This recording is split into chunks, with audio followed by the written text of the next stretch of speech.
Hello বন্ধুরা, তো চলো সকাল সকাল ঘুম থেকে উঠে নিজে ঘরদোর পরিষ্কার করে নিলাম। তারপরে স্নান টান সেরে এই যে ঠাকুর নিয়ে বসেছি। আজকে ভাবলাম চলো ঠাকুরের এই অঙ্গসজ্জাটা করে দিই। তো এই অঙ্গরাগটা করতে করতে তোমাদের একটা গল্প শোনাই। একজন আমাকে ভিডিওতে বলেছিল যে মা লক্ষ্মীকে একটুখানি এরকম টাইপের অঙ্গরাগ করে কিন্তু স্নান করাবে। আমি সেই জন্যে ভাবলাম চলো আজকে বরঞ্চ এই কাজটা করে ফেলি। তো মায়ের অঙ্গরাগটা সেরে নিচ্ছি, নিয়ে আজকে স্নান টান সেরে মাকে আজকে সুন্দর করে শাড়ি পরাবো আর তোমাদের সঙ্গে সেটা শেয়ার করব। মা লক্ষ্মীর মুখটা এত মিষ্টি, এত সুন্দর যে কি বলবো। একটা দিনও তাকে না দেখে আমি একদম থাকতে পারি না। আর যদি একটু বাধা বিপত্তি আসে তখন মনে হয় যেন যাই ছুটে মায়ের কাছে যাই। তো এটাই হচ্ছে মন থেকে একটা কি বলবো, এত মানে একটা শ্রদ্ধা ভক্তি, মানে কি বলবো, মা যে হঠাৎ আমার বাড়িতে এসেছে। আমি তো হঠাৎ করেই মা লক্ষ্মীকে আর কি যাকে বলে আমি কিনে নিয়ে চলেছি। আগে অবশ্য আমার মা লক্ষ্মী প্রতিমা আছে, তবে হ্যাঁ অনেক দিনকার ইচ্ছা ছিল যে এরকম টাইপের একটা শাড়ি পরাতে পারবো, গয়না পরাতে পারবো আর সুন্দর করে সাজাতে পারবো, এরকম একটা প্রতিমা কিনবো। তো হঠাৎ করে যে কিনে ফেলবো আমি ভাবতেও পারিনি। তো দেখো যাকে মাকে শাড়ি টাড়ি পরিয়ে নিচ্ছি। আর সকাল সকাল ঘুম থেকে উঠে না ঠাকুর আগে ছেলে মেয়ের খাবার দাবার রেডি করে ওকে খেতে দিয়ে তারপরে কিন্তু আমি এই সমস্ত কাজগুলো করতে বসেছি।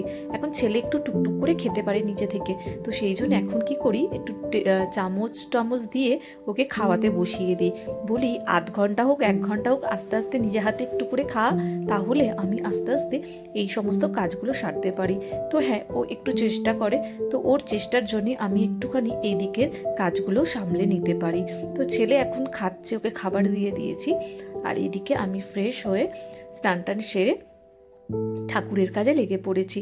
তো ঠাকুরকে আজকে সুন্দর করে সাজাবো এটাই ভাবলাম। তো চলো তাই জন্য তোমাদের সঙ্গে ভাবলাম যে দেখো তো মাকে কেমন লাগছে আজকে, সেটাই তোমাদেরকে জিজ্ঞাসা করি। মাকে আজকে লাল টুকটুকে একটা শাড়ি পরিয়েছি, বেশ কয়েকটা ব্লাউজ পিস ছিল, তো সেইগুলো দিয়ে সুন্দর করে শাড়িগুলো তো বানিয়ে নিয়েছি। এবার মনে হচ্ছে এই শাড়িগুলো তো 5-6টা শাড়ি বারবার পরানো হয়ে গেছে, একটু মনে হচ্ছে না একটু নতুন কিছু হলে ভালো হয়। তো দেখা যাক কি হয়। তো দেখো মাকে গয়নাগাটি পরিয়ে নিচ্ছি, আর আমার সুন্দর সোনা মাকে কি সুন্দর লাগছে দেখো। আর যখনই আমি সাজাই না একবার মাকে কল করি, একবার কাউকে হোক কাউকে আমার বরকে কল করে দেখাই, দেখ তো কেমন লাগছে আজকে আমার লক্ষ্মী প্রতিমাকে, বা শ্বশুরবাড়িতে কল করে দেখাই, দেখো তো আজকে আমার মা লক্ষ্মীকে কেমন লাগছে। তো এইভাবেই, তবে হ্যাঁ ভিডিওর মাধ্যমে সবাই কিন্তু আমার মা লক্ষ্মীর এই সুন্দর মূর্তি আর সুন্দর মুখটা সবাই দেখতে পায়। তো সবাই বলে কি সুন্দর সাজাস। আর অনেকেই জিজ্ঞাসা করো তোমরা যে শাড়িগুলো কোথা থেকে কিনেছি বা গয়নাগুলো কোথা থেকে কিনেছি।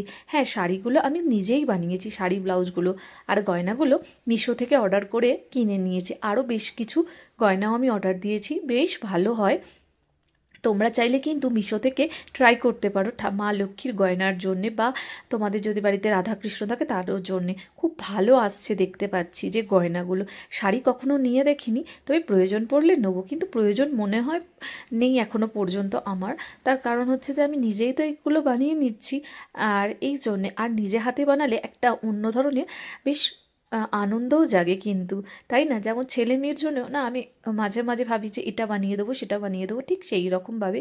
তো ওরা এখন বড় হয়ে গেছে, তো সেরকমভাবে জামা কাপড় বানানো হয় না, কিন্তু হ্যাঁ একটা দুটো সোয়েটার আমি বানিয়ে দিয়েছি। এখন তো রেডিমেড অনেক কিনতে পাওয়া যায়, তবুও মায়ের হাতের একটা জিনিস একটু আলাদাই হয়, তাই না?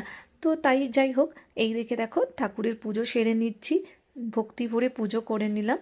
করে নিয়ে এইবারে চলে যাব হচ্ছে অন্যান্য কাজগুলো সেরে ফেলবো।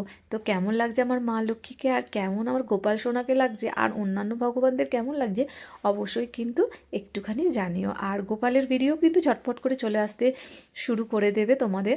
নেক্সট ব্লগে কিন্তু গোপালেরও একটা ভিডিও আপলোড করব, সেটাই ভেবেছি। তো চলো, জয় মা লক্ষ্মীর জয়।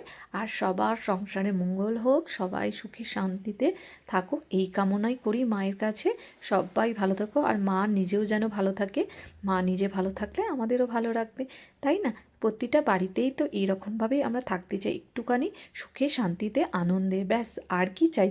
অনেক অনেক সোনা গয়না হিরে মাণিক্যর থেকে একটু সুখে থাকাটা সবচেয়ে বেশি জরুরি, তাই না? অল্পতে খুশি থাকাটা কিন্তু অনেক অনেক ভালো। মা যেন সবাইকে আশীর্বাদ করে, সবাই যেন সুখে শান্তিতে থাকতে পারে, এই কামনাই করি। দেখো, চলো দেখো আমার মাকে কি সুন্দর লাগছে, একটু জুম করে তোমাদেরকে দেখাচ্ছি। আমি একটুখানি না মাকে একটুখানি চন্দন পরিয়ে দিয়েছি, কেমন লাগছে গো অবশ্যই জানিও। তো আজকে মাকে একটুখানি ভালো করে এই যে ব্লাউজ একটুখানি অঙ্গবস্ত্রটা করে দিলাম, কেমন লাগছে সেটাও জানিও। তো চলো টাটা।